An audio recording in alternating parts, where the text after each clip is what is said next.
Hi, everybody. Welcome in. Welcome in. We have some folks joining us. I decided to start the webinar 1 minute early, mostly because I just love interacting with everyone. Robert and I had a really good conversation before you all got here, but we want to make sure that we're inviting you into the fold as well. So as we wait to get started on the webinar in about a minute or so, I just want y'all to throw in the chat. Please let us know who you are, where you're calling from. And then also, just because it's relevant to our conversation today, would love to know what's your biggest challenge in growing your donor base right now. So take that opportunity, throw it in the chat. We would love to hear from you. What is your biggest challenge in growing your donor base right now? Take that time. And then Yeah, and Robert, just to add to that, yeah. yeah, if even if it's not something that you face, but something in another team faces in growing their donor base or growing their constituents, we really want to hear. We'll dive into a lot of different problems that we're hearing from Good United, but we want to see what you all are facing within your own organizations here in the chat before we kick off. Mm. Yeah, and Robert, you're right. I think there's a number of items that I know you already have on your mind, and we'll talk about that in just a second. All right. So it is the 8:01 mark, and I do want to make sure, well, 8:01 for me. Robert lives on a whole other time zone. I'm out of Los Angeles. But we're going to go ahead and get started just to maximize all of your time here today. So let's get started, okay? Welcome to today's webinar. As you can see on the right on the screen here, the title for today's webinar is How Community-Driven Content Can Power Scalable Donor Acquisition. So my name's Nina. I'm going to be your webinar host today, and I am joined by Robert Huffman from Good United. Robert, welcome. Can you introduce yourself and tell us a little bit about what you do for Good United? Absolutely. Thank you so much, Nina, for having me. And thank you to everybody for joining. My name is Robert Huffman. I'm the Director of Customer Success here at Good United. And what that means is I help our nonprofit partners connect with their supporters on social media. And so I work with a wide array of nonprofits, both big and small, to help them find success on social media and use the tools and services that we have to help you do so. So super excited to be here and very excited to dive into this topic. Awesome. And from my understanding, you do have nonprofit experience. Would love you to share that with the group also. Yeah, so thanks for that. Yeah, it goes back a long time. I'm trying to think of where to even start. So I first got involved in nonprofits back as a fundraiser. I was a peer-to-peer fundraiser for 10 years before I even entered into the world as a nonprofit professional. Back in college, I would host 5Ks, happy hours, different events to raise money for nonprofits. We ended up raising about $30,000 a year eventually.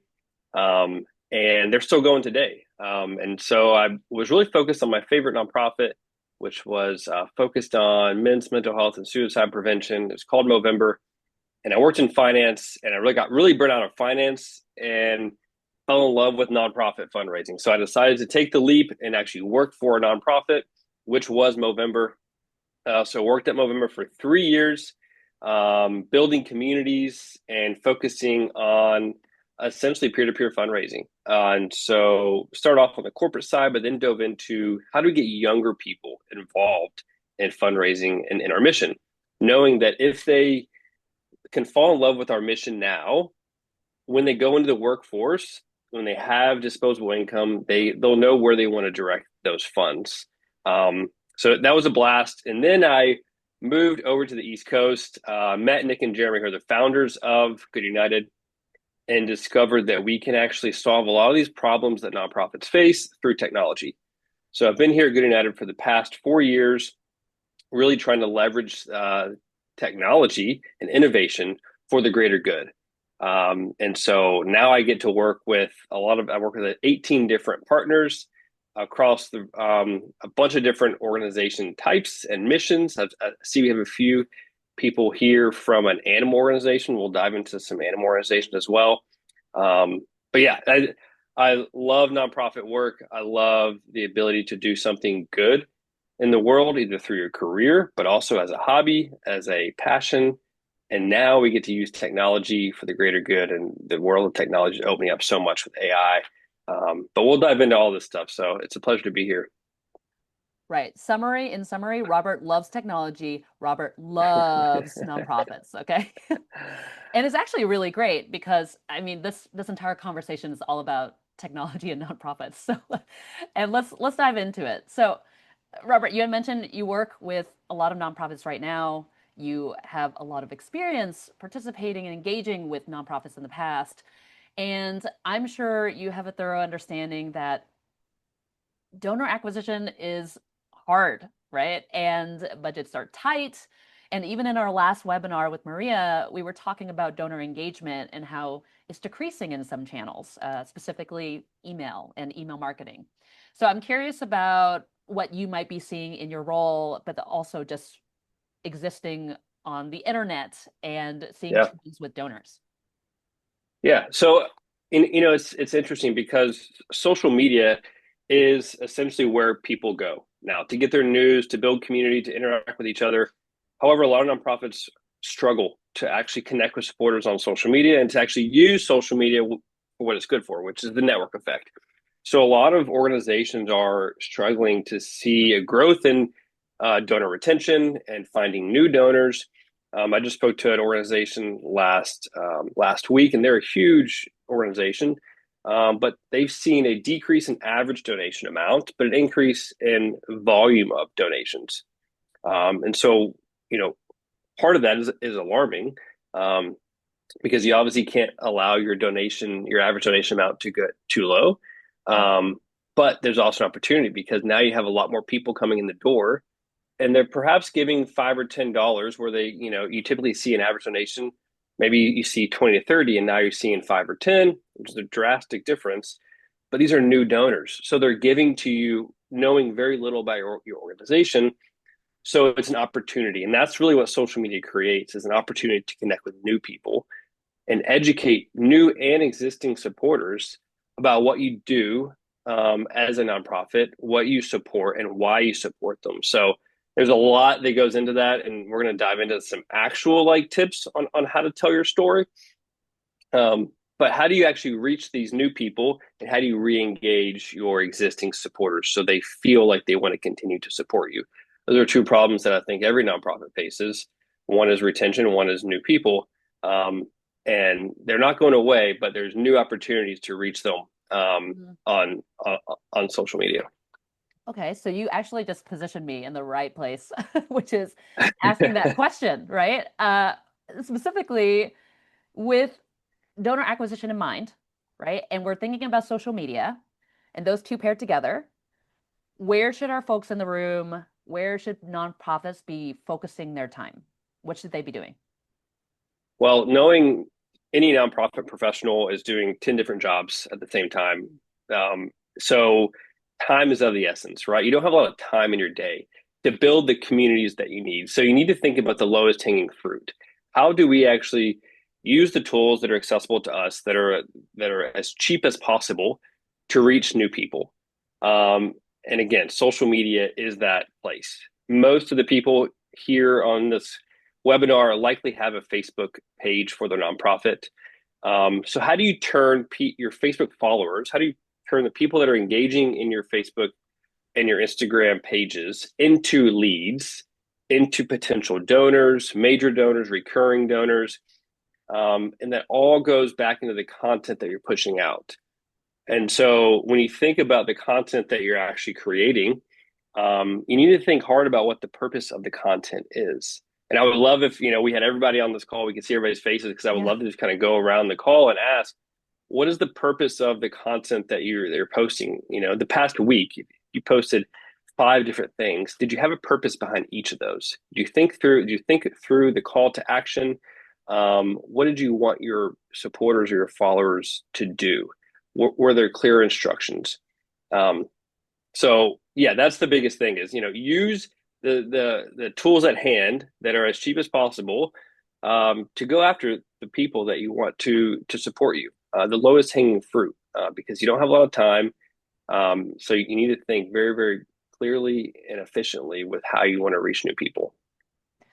I love that. And I think you had mentioned just having CTAs, right? Are there other best practices that you can name specifically with just when creating social posts? Are there just best Yep. practices that people should do? Yeah. So a few things that we've like tested over time. We do a lot of social media posting, either through main page posts, ads, or messenger. And a few of the like critical pieces of the pie are add a name to your post, add personalization to your post so people can get to know the staff member behind the brand. A lot of organizations tend to lean on their logo, their brand name, their mission, but people want to know that there's actually a person behind there who's going to, read the comment or even respond to the comment when they do engage the post. So add a name to your post and say, hey, this is Kate from Best Friends Animal Society. Here's what I do, and go on and tell the story. Second, be very brief. Again, social media is a very fluid platform. People are scrolling at a rapid pace, so it's hard to get someone's attention. So don't post a novel expecting someone to read more than a sentence. You can try to use imagery to help you tell that story. Now there's a lot of AI generated image platforms that you can use to, you can just plug in a quick story and it'll create an image for you. Don't be afraid to use AI, as well as user generated content, UGC. Nowadays, you might hear about it with influencers. A lot of people just want the raw footage or a raw photo. You don't need to have a polished professional image that you post. And this might go against some of your brand guidelines. So my hot take is challenge your brand guidelines internally. Whereas, 10, 20 years ago, I know at Movember, we had very specific fonts we could use in our images, how many exclamation points you could use. And so I would challenge your internal guidelines and, test some new things in the market and see what works. People want real, they want something that resonates with them. They want to hear real stories and see real people. Um, a few of the things are add your CTAs at the top. Don't bury them down in the fold so people have to click see more to actually see what the CTA is. Most people aren't going to click see more. So if they're not engaging with your post or if they're not clicking on the button that you want them to click on, it's probably because they never even saw that they should do it.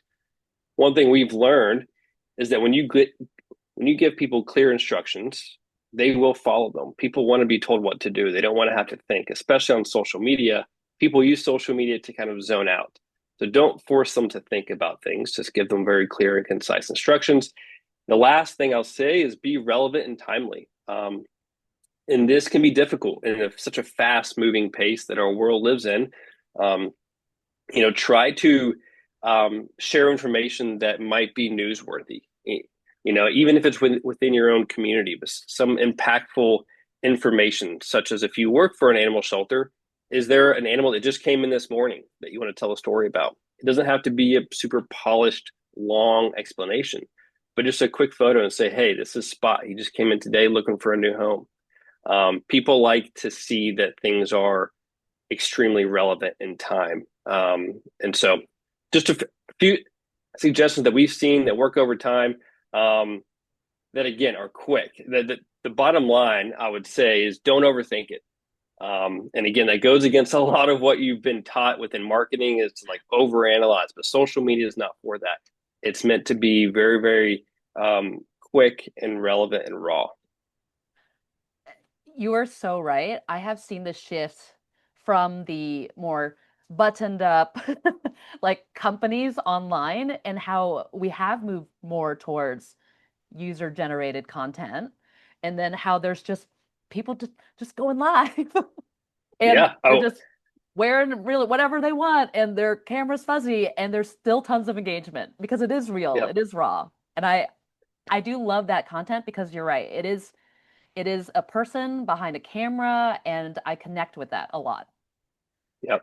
Yeah, and that's a great example. Don't be afraid to go live, and don't be afraid if no one shows up. Or don't be Mm. afraid if no one engages with your post.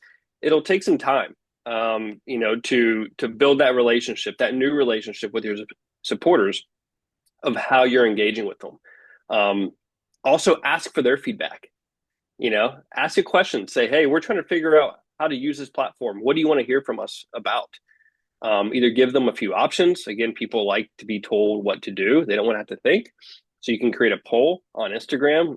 On an Instagram story, you can easily create a poll asking people what they want to hear more of. We do this in Messenger all the time, and it helps guide our annual strategy when we say, hey, what do you want to hear more about in this channel? Is it advocacy? Is it fundraising opportunities, or is it volunteer opportunities? And if people will gravitate towards a certain area, then great. Let's build a 12-month plan of content focused on giving them what they want. And also, in terms of main page posts, if you're asking for people to comment, go in and comment back and say, hey, this is Robert. I work at this organization. Thank you so much for your feedback. Whether it be positive or constructive feedback, it's all helpful feedback. And at that point, they know that someone actually read their story and read their question or their response. And so now they're going to engage with you more going forward. Whereas if you just post and people engage by reacting or commenting and they don't ever hear from you, why should they engage in the future? So again, this stuff takes time.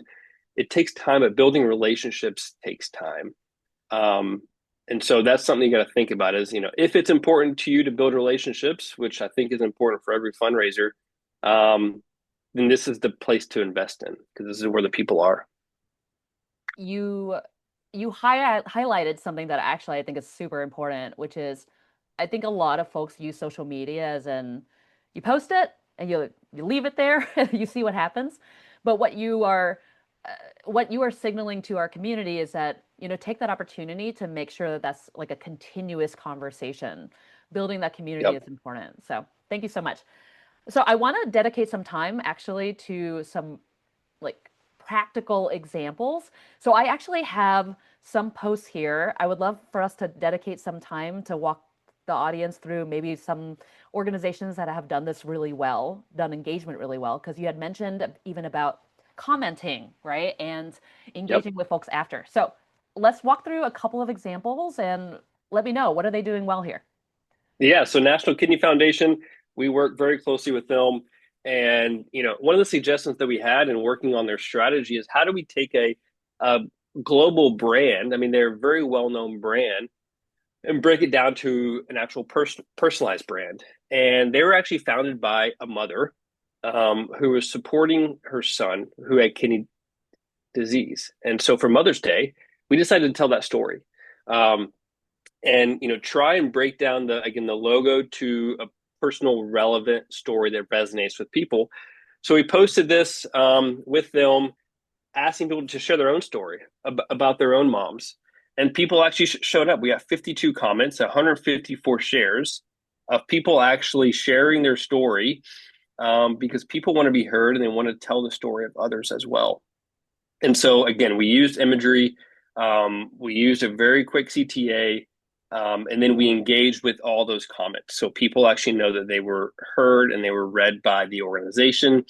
And then the way that our technology works, you're actually able to invite these people in to be a subscriber after they comment. And we'll get to this here in a bit, but it's a really cool piece of technology where, again, time is of the essence. You don't have a lot of time if you're a nonprofit professional. So this is an automation where people comment, you can then follow up um, automatically through direct message to get them to be a subscriber and get them to understand about future opportunities going down the road. So that's a little bit about this. Happy to talk more about it if anybody wants to reach out personally. But I know we have another example here that I want to get to as well. This one's my favorite. Just look at this dog. Everybody, this is Rainbow, and we do this often with Best Friends Animal Society. So anytime you have animals within your mission, I think you're at an advantage because everybody loves animals. Hmm. Um, and there's so much amazing content and you can tell your story with images.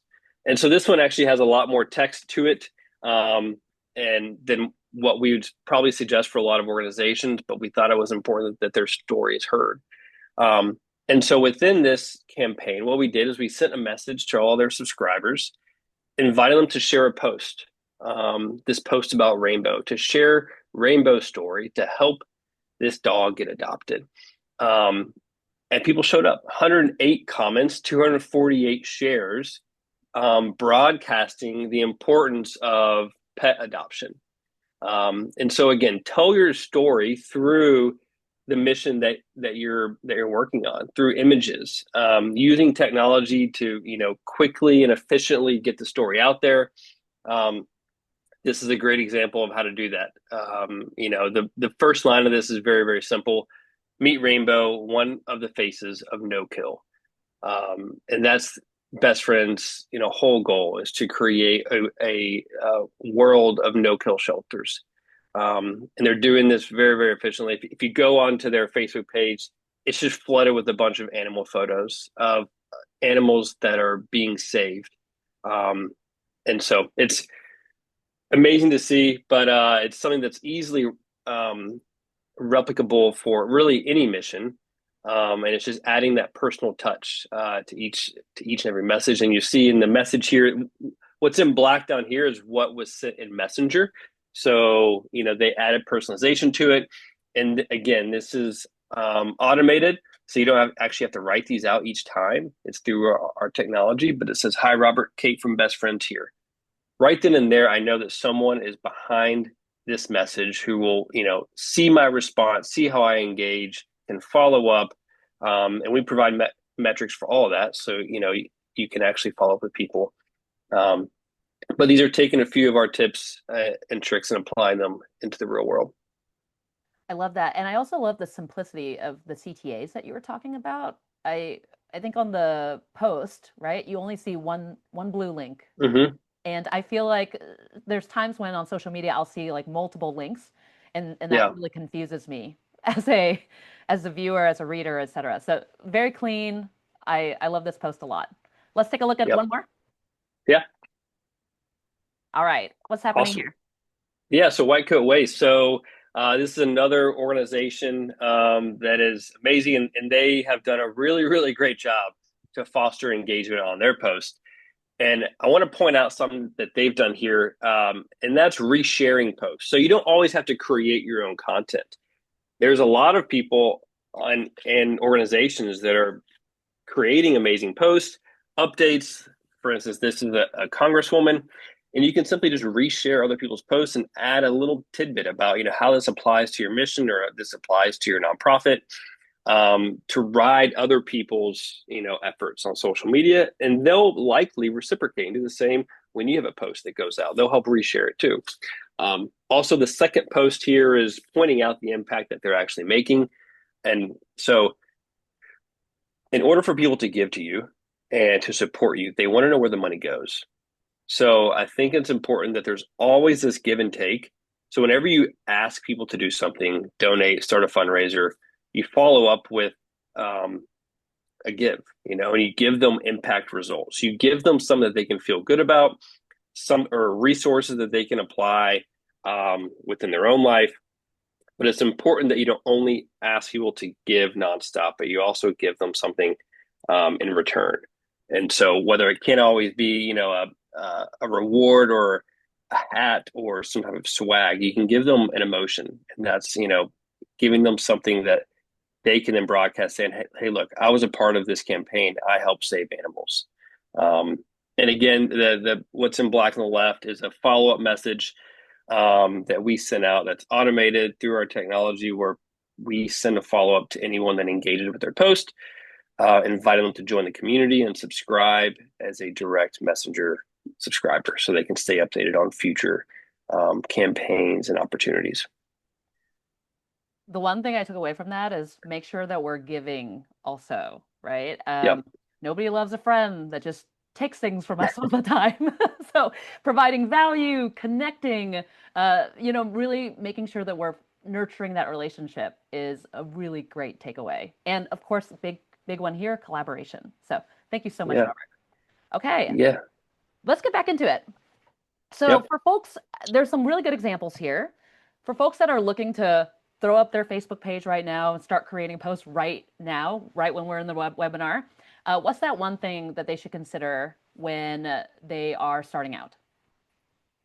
Yeah. The one thing that I would consider is, be brief.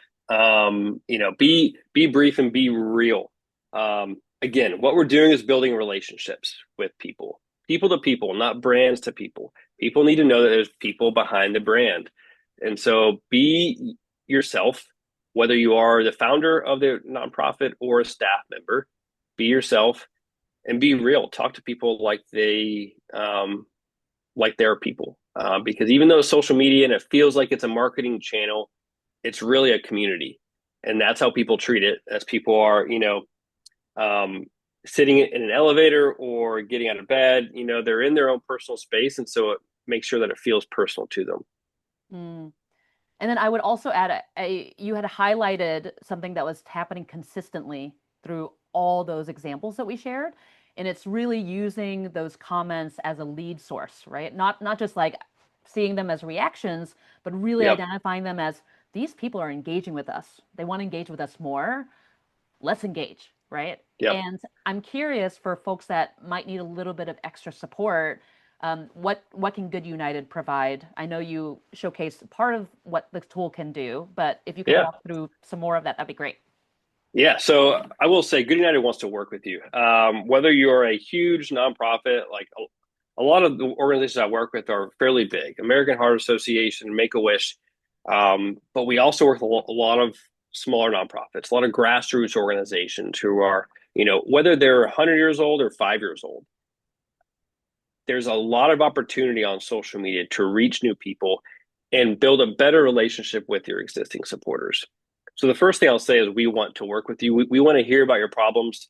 We will set up consultations with our CEO, who is also a nonprofit founder, to understand what your problems are, and then guide you into suggestions because every nonprofit faces different issues. Um, and the second thing I'll say is, what you mentioned, use social media to your advantage. Every person that engages with your post, your story is a potential lead. And so whether that means that, they're a lead now and they're going to donate now or in a year, I think that there's work to be done to actually build that relationship. And one thing that I've seen is we've found a lot of major donors actually through social media giving, but you don't know that until you invest in relationship. And our platform can help you understand that. We have a platform that has a bunch of different tools in it. One of those tools I like to say is a CRM for social media. So it can actually see who's donated to you in the past, who's fundraised for you in the past. It shares their mission story for why they did that. Through Messenger, we're able to get a lot of information that they've given, behaviors that they've done in Messenger on what they've clicked on, how they want to, engage with you in the future, how they want to support you in the future, so you can then give them personalized experiences down the road. That's our whole mission, is just trying to improve the experience as a nonprofit donor.